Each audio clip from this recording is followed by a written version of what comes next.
continue to optimize. Even if your metrics are good, try to be better.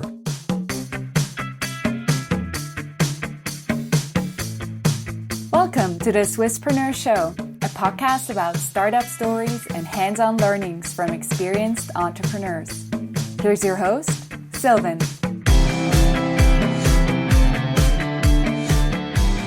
Jeremias, welcome back to the second episode of the Swisspreneur Show. Thanks for being here again. Today we're going to talk about launching fast growth in a Swiss startup. And I would like to start with the common mistakes that you see or that you've made yourself when growing the company. So for us, I think being able to understand how to scale from a sales point of view was quite crucial for our success. So I think the biggest mistake we made, we just tried to use the same sales approach as the incumbents did. So basically we were selling business software or ERP software, and we were looking at how is the market doing it. We had like another way of building the thing. It was from day one in the cloud and everything, but we tried, and this was a huge mistake, like to use traditional sales tactics to win clients.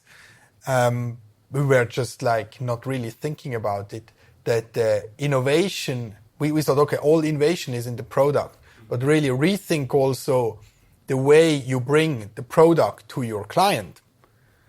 Has to change, and the technology also enables a completely other way to sell your product, and was something we had to learn the hard way.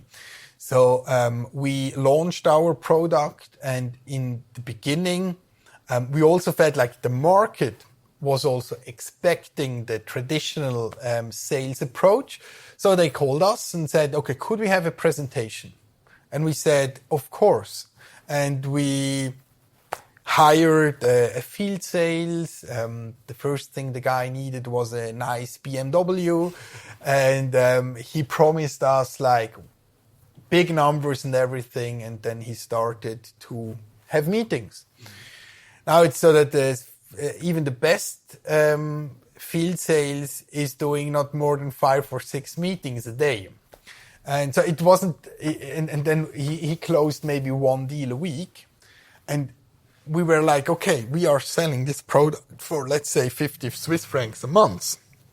And the unit economics were not working at all. So we had to fire our field sales. We tried then also the business software industry or they try to sell us stuff like public reportage in newspapers, and say, I don't know this new. Everyone who is interested in business software will read this news, but nothing happened. So you also tested that out? Yes, everything. But I always was like writing down the numbers to really have an understanding of the unit economics, even if they were like horrible. Then, of course, we had no money left because we spent all the money for BMWs and being in newspapers.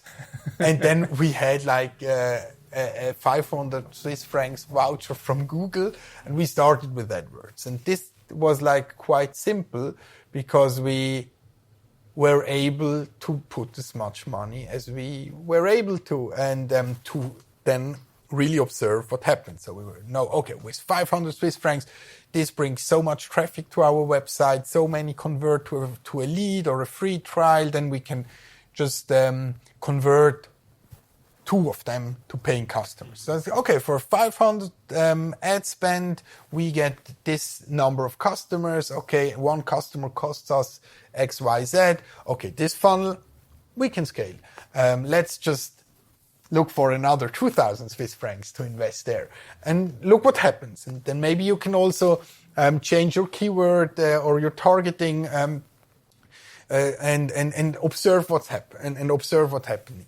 Then let's have another funnel cold calling. Then I went on the internet. I just printed out the gelbe Seiten, the yellow pages, and I started calling them. And of course, my pitch wasn't that good because I was like talking about internet-based business software, and the most of them were like, "Are you crazy?"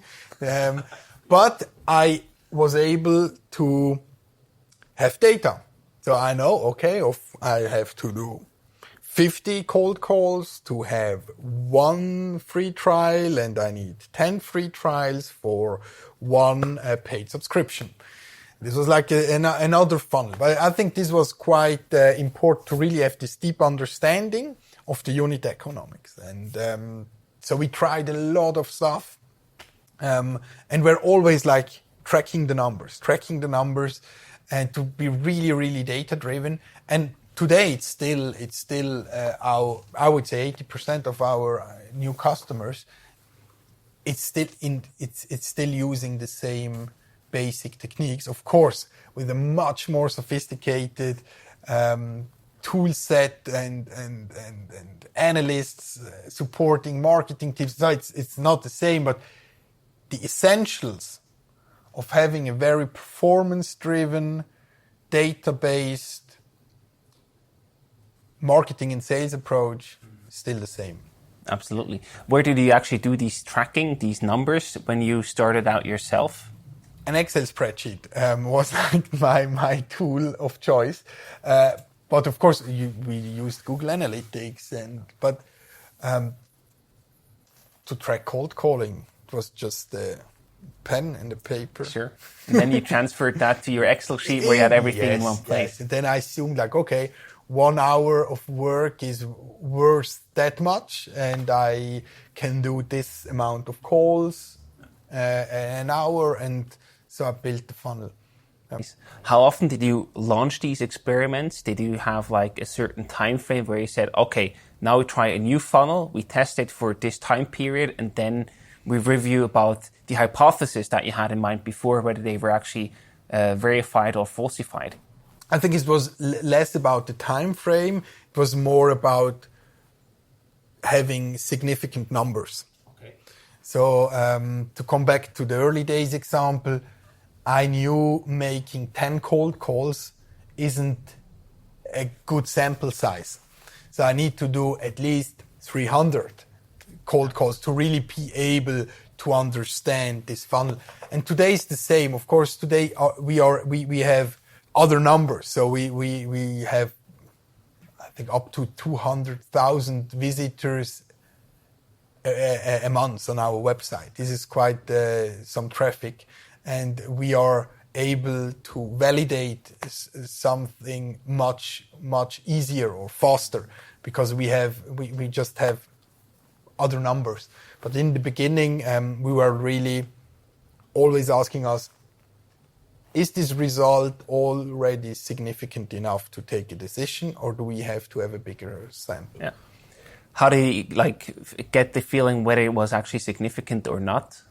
Just in terms of the actual amount, with the cold calls, for example, 300 is better than just 10, or was there any other threshold that you were looking at? No, it was really just about doing statistics in a way. It works. So it was, and of course it's not that, because then you start, if you see something is working, you start like improving it, and then you add something, and the test continues. So it's not just about running a test. You then maybe after a first period, you already have some first learning, you adapt, you test again. So I think it's a continuous approach, and we weren't that scientific about sample sizes. It was just clear to us in the beginning that we really need to go to a certain level before we can say something is failing. Right. Yeah. But some tests, they just failed from the beginning, and then it was also clear. Do you have an example for that? Yeah, so A/B tests. We sometimes this is like the killer idea, and we were like, okay, let's change that, and the needle didn't move. in no direction, then we were like disappointed and asked us, okay, why? But I know I can't recall just a specific thing, no. Sure. And in moving the needle, what were you actually looking for? Where did you actually want to move the needle, except for, of course, revenue and paid clients in the end? Were there any other areas that you were looking for to really move the needle and change it? So from a sales perspective, it was always about also sales efficiency, to have like reasonable customer acquisition costs. And I think the main driver are conversion rates through your funnel. So if you convert a lot of leads out of your website traffic, you're more efficient. If these leads have a high quality, you will have a higher conversion rate to paying customers. And of course, and this is also the beauty in software as a service, you need to keep the clients. So it's not just about closing the deal, you need to keep them. And therefore, you also need to understand, are they engaging with your product? Are they happy using it? What are they missing? Are they maybe thinking about canceling? So when is renewal coming? So this type of stuff is also very important. So the funnel isn't like finished when the deal is closed. The funnel always restarts because the clients, you need to keep them. And yeah. What activities have you done in that regard for the customer success? We have a customer success team. They help really the clients to engage, especially as we were moving into the mass market. So in the beginning, we had like the early adopters. I think the most used browser for using Bexio was Safari. So the Mac community, the cool guys in the beginning, and they didn't need so much support. They were able to start by themselves, and they wanted to do it. There was like this kind of customers who likes to set up new technical solutions and to be like, part of the avant-garde using cloud tools. But then when we started to really have more traction in the mass market, the customers says, yeah, it's nice, but could you please just set up? I send you the Excel sheet with all my contacts, but please, I pay for it. Do it for me. Right. So we also launched a service offering with so-called implementation services, where we really help the people to set up their account. As you already said, like certain stuff is complex, and we help the customers with this stuff. So I think this is things where we see it has a huge impact on how customers engage, and we clearly see that engaged customers they stay on board. Of course, in the meantime, we have like also algorithmic analysis of certain patterns to understand which customer could churn and which not. But in the end, if someone isn't using your product, he will cancel it, of course, of course. And so make sure they use your product, make sure they're happy using it, and they really receive the value and worth the money. I think that's the basic. So this is also why, to come back to the numbers, for us, and the customer acquisition cost I mentioned before is like one part. The other part is then, of course, the customer lifetime value. So how long does the customer stay on board? Is the customer like also maybe upgrading? Can you grow by expanding on an existing base, or can you only grow by adding new customers? I think a healthy software service company has to do both. So you need to grow from your base, but also from new clients. And is there anything that you did to really increase the usage of your existing customers? You know, that they use your tool more often, more frequent, and therefore also reduce the chance of churning away?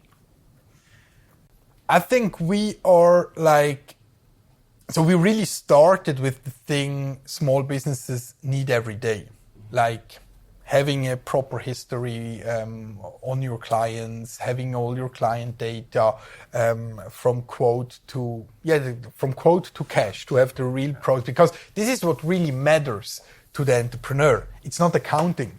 Accounting is boring, and accounting is not running the business. Accounting is just like describing the business. But to run the business, you need to acquire clients, you need to invoice, you need to create quotes, you need to keep track of your stock, you need to this kind. And this is also what it's more fun. So I, as an entrepreneur, always liked to write invoices. Creating an invoice is fun. But of course, you do not want to lose time doing it. But so we really started with this part in our product. Mm-hmm. The thing we as entrepreneurs felt we would love to do this every day. And also to have this feeling of logging in and say, okay, this invoice has been paid. And there is banking is a very important module where you just can reconcile your bank account within minutes. And this gives you a feeling of control as an entrepreneur. It's not accounting. So this is also why accounting was not part of our core offering in the business in the beginning. And we clearly see people engaging, using these kind of modules I just mentioned. They stay on board. What you also want to have as a software business is ideally a negative churn, so that you win more clients from your existing client base than you actually lose. Is there anything of that sort that you do to encourage, like referrals, for example, that really puts you in that spot where you win more clients than you lose from your existing customer base? Yes, of course, we have like incentives for referrals. We, in general, I think that the most important thing to generate referrals is just to do a good job, to have a good product, to have good customer service, and we're pretty good in that. Of course, sometimes we also fail, but this is crucial to really be there for your customers, provide a great solution, and they will recommend you. Negative churn more on the revenue side. Of course, you can do a lot to like increase the customer value by adding other products, by adding more seats, or to switch them to higher value plans. This is also like a possibility. And how do you do that? Do you just call the people when you see any certain movements, or what's the process there? We really try to contact the customer when it makes sense. But yes, it's a mix, like email, in-app messages, email flows, content, but also calls. Now, let's also look at the hypothesis that you set up at the beginning when you actually test a new funnel or a new channel. Can you give us like any example what makes a good hypothesis that you actually want to test? Then you run the test, and then you can make a decision whether you should continue with that channel, with that funnel or not. So I think the most important thing is to define success and failure. Because you can run an experiment, but if you do not know if it's a failure or not, you will run it forever or too long. And you need then also be good in failing. And it's not like the best thing we can do in Switzerland. So to have this culture of failing fast is important. So for me, it's better to fail fast than to fail slowly, because failing slowly just costs too much money. But this is like a permanent challenge, because no one wants to fail. No one. But I think this is like the most important thing about being test-driven, is to be very, very clear on success and failure. And is there one good example where you say, okay, this is a successful outcome out of this test, out of this funnel, and this is a not successful outcome? Do you have like any example that you could give us so people can actually imagine something, how that looks like in practice? Yeah, so if you have like a 10% uptick on your conversion rate, and you were aiming to improve a conversion rate within certain test, that's good. If you are trying to drive engagement with the module, and you run a campaign to do that, and you see how the group you addressed is engaging, that's good. If overall engagement of the module is going up from some way, but you just communicate to one group, probably I would not call the test a success, but there are maybe other reasons why engagement is going up. So you really need to be clear of like, what am I doing and how it's related to the results. You also need to be clear about your lifetime value and customer acquisition costs. Yes. Probably one of the most important or the two most important metrics in the whole game. Yes, they are holy. The holy grail, basically. The holy metrics, yeah. How do you actually, how do you measure them in practice? Because it sounds easy in theory, but sometimes in practice it can be a bit more difficult to really allocate the real cost and so on. So how do you measure them in real life, in practice, when you run these tests? So for us, they are like more optimistic ways and more pessimistic ways to look at these metrics and also to measure. We always try to have like a fair view on it, and but also to be comparable with the market. So we are like including all the efforts in our customer acquisition costs, not only marketing spend, but also the sales guys, the rent of the office space they need. So really, it's fully loaded, and on the customer lifetime value is calculated with the churn rate. So how many clients you use every month, every year. The average customer is spending, and you should know your gross margin. And if you know that, you can calculate the lifetime value. Of course, you then also need to have a look at different cohorts. But actually, this is the basics are pretty simple. But then in the details, it can be very difficult. But you also need to decide. So, if you have like a big marketing mix, how do you include branding activities in the performance part is one example or one discussion, or how do you maybe treat stuff like merchandising? Yeah. Is merchandising part of your customer acquisition cost? I don't know. It's just you need to be then clear on this kind of stuff. Right. But yeah, we're always the way we calculate these metrics changed and developed over time. We are not only looking at one CAC or one customer acquisition costs. So we look at the fully loaded, including all the costs. We look at marketing costs only to see how is the marketing spend efficiency. So it's just a more complex universe of unit economics today, as the whole business is more complex. We have different revenue streams, but also different sources of leads and new clients.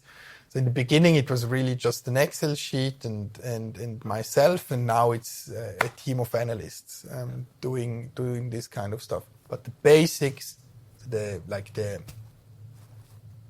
underlying logic of a healthy software as a service business remains the same. What's like a good ratio that you should aim for in terms of lifetime value versus customer acquisition costs? I think 4 is like so between 3.5 and 4.5. It also depends on the growth and the pace you have and the stage you're as a company in, and maybe you can also accept for a certain time a lower ratio. But in the industry, I would say 4, 3.5 or 4 is okay. Because if it's too high, you are not growing enough. Because then if your ratio is too high, you should spend much more in marketing and sales. Yeah. So you really need to keep the balance. And if it's too low, you need to understand why. So do you have like more a lifetime issue, or are you just wasting money on marketing? So I think drilling down this unit economics to really understand where is the issue, where do I have potential, this is great. This is really great and helps a lot to lead your business. And this also shows that it's incredibly important to be a data-driven company from day one on, basically. How do you really, get your company to that level, and also what tools do you use along that process that then go beyond Excel after the initial starting phase? One very important thing is to hire people with the same mindset. I think one important hire there was my COO. He runs marketing, sales, customer success, partner management, all the customer-facing teams, and this guy is just insane. I always thought I'm a freak of marketing and sales data, but he just brought it to the completely other level. So his first hire when he came in was an analyst. And we built the whole reporting and tracking stack. And you ask for tools we are using today to do all that. Actually, I don't know. Yeah, we have Tableau and I think another one to show the data, what's underneath, under the hood. A lot of stuff. Makes sense. I mean, yeah, if you're and for subscription management, we use Zuora. So a lot of reports, Zuora is quite a standard tool, come from there. But it's more about the culture and the mindset than about the tools. Because the thing we were doing with Excel, and sometimes we are still using Excel today, because not everything is automated, but I think it's more about the mindset than about the tooling. To have the people really thinking that way. So we were always discussing how can we measure stuff. We once tried ads on buses. Mm-hmm. And so we tried to measure the success of ads on buses. Or same with TV. So when we started with with performance marketing like SEA or SEO, and everything is trackable. It's kind of easy. But when you then add like more traditional marketing measures to your mix, like events, like traditional ads, TV ads, it's more complex. So we also had to figure out how can we measure this kind of stuff. One, and I was talking about the buses. So we made a plan to test that, and we knew this bus has this route. So, and he's driving, 5 times a day from this village to this village. Mm-hmm. And we then checked all the zip codes of this area, and we then took a sample of free trials in this region without ads on buses, and then we compared it after after 1 month with ads on buses, and to just see if there's a change in this very, very tiny little region. And unfortunately, no change, but we had and as I said, we had defined in the beginning, how is success defined? How are we measuring success? And with that also, how are we measuring failure? And I think this is a good example also for a test we did recently. I think, this is a very good illustration of the mindset. So I wonder, is this mindset, this data-driven and performance-driven mindset, something that you just have or not have, or can you actually train people to get to that level? Yeah, of course. You can train people. And it's really also a little bit, it's also about the culture you have in the company. So we could now debate if it's a good idea to put ads on buses and maybe if everyone is stuck in traffic, everyone can read the bus. And I maybe feel, I don't think it's a good idea, because how do they sign up while driving a car? Then you say, they are stuck in traffic. They are always typing on their phone. And we couldn't invest the time there, and it's just guessing. Or we could have the conversation, okay, how are we measuring success? Yeah. And I think this is like the important thing, to be aware and to change. And when the direction is more about personal opinions, so say, no, it's not the opinion. My opinion doesn't matter. Your opinion doesn't matter. But we need to be aligned on how to measure it. So I think an organization can train that and learn that.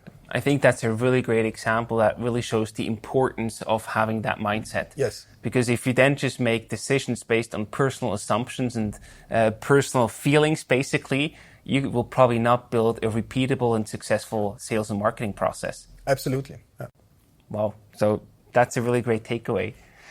One thing that you also mentioned to me in the prep call was that you only started to look for investors after you actually successfully proved certain acquisition funnels and were actually able to say, hey guys, we figured this out. If we put this amount of money in and that's what we ask for, we get that amount of customers out. So this data-driven and really this marketing approach that you've had there was also an important part for fundraising. Yes.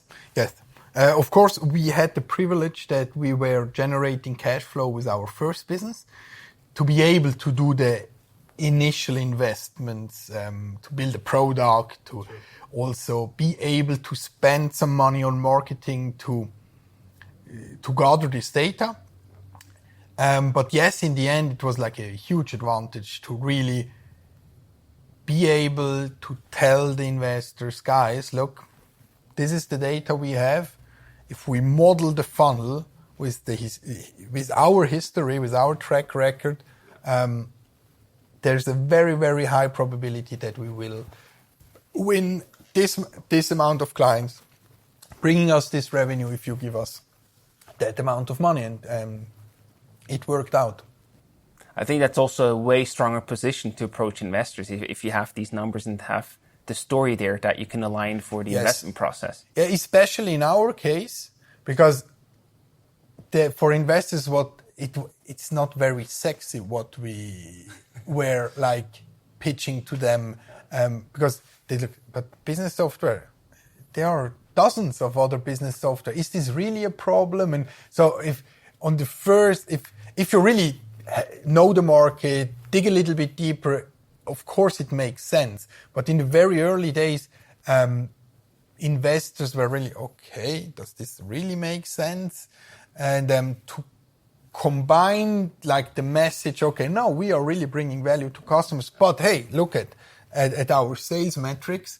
I think the combination was appealing to investors. Yeah, you also take a lot of uncertainty away from the investors because you show them, hey, at least in small, it works out. And that's a way stronger sign than saying, hey, I hope this will eventually work out in the future. That's why I need your money. Exactly. Yeah. So once you then get investor money, you usually also start investing more money in the channels that, worked out well. Yeah. I can imagine that if you do so, and maybe also due to competition to a certain degree, that then prices also increase for certain funnels and channels. What do you then? Do you constantly also adapt and change them, or how does that look like? So you really need to be able to optimize constantly. Mm-hmm. So a funnel, even if it's the best performing funnel you have, it's never done optimizing it. Never. And this is also part, I think, of the mindset. You can always tweak it and tune it a little bit. And so this is the only thing to be ahead. Continue to optimize. Even if your metrics are good, try to be better. And because, of course, prices for ads will go up. And if competition rises, the prices the customers pay will go down. Oh, yeah. That's a bad trend on exactly. both ends, right? But this is happening in every industry. So once a product is commodity, like prices will go down, then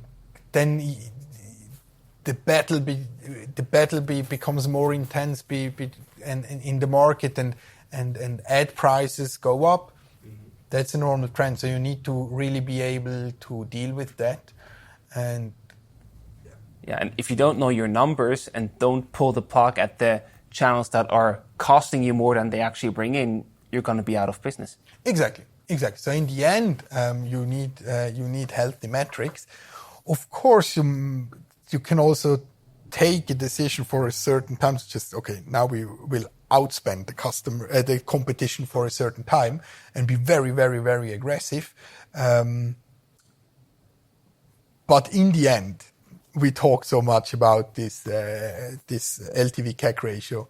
This thing has to work. That's it. And when is actually the time to pull the plug of a certain channel that you see it's not working anymore? What's a sign for that you need to get completely off of a certain channel? So in our case, it was really, or it is really when we see, the quality of the customers isn't that good. So we see, it's just somehow someone is able to sell this product, but it's not bringing value, and we see churn rates going up for a certain cohort. I think then it's time to correct. Makes sense. So now we talked about a lot. We talked about the mindset, the data-driven and the performance-driven mindset. We talked about how to test the channels and how to also get rid of the channels and the customer acquisition and lifetime value ratio. Is there anything else in that regard that you would like to add to today's conversation? No, I think that's a lot of stuff. Absolutely. A lot of stuff to digest. Yes. But I think it really shows, the importance is the mindset, that where everything starts to get that right. Yes, so I really think the foundation is the mindset, the culture, and the way you look at your sales approach. And also to really be willing to sell. I see a lot of startups, they are never really happy with their products. And no, we need Classy, this. Yeah. We need this feature before it's embarrassing selling this product. And I think we were lucky to have like this mix in the founder team. Mm-hmm. Stefan, the product guy, was also, no, stop. Marcel was building the stuff and I was just selling it. And I think the combination was good. So maybe to add something, I think if you are not embarrassed with the first version of your product, selling it, you're too late. Yeah. And I think this was probably also one key part for our success, that we always try to learn how to bring the product to the customer. Absolutely. Perfect. So what we have prepared for you for the end of this session are some rapid fire questions. Oh, yeah. I give you a selection or just a short question, and you can answer it in 1 or 2 sentences. Are you ready? No. Go ahead. We start anyway. Zurich or Rapperswil? Rapperswil. Why? I like the close by mountains. Good point. Wealth or happiness? Happiness. What makes you smile? Other people smile. Exit or profitable company? I like both. Yes. Fair point. And where do you go to think? On my bike or underwater. Awesome. Cool. Jeremias, thank you so much for these valuable insights. I think many people will be hopefully inspired and take something away that they can apply to their businesses. We wish you all the best, lots of success with everything you do, and thank you so much for taking the time today. Yeah, thanks for having me.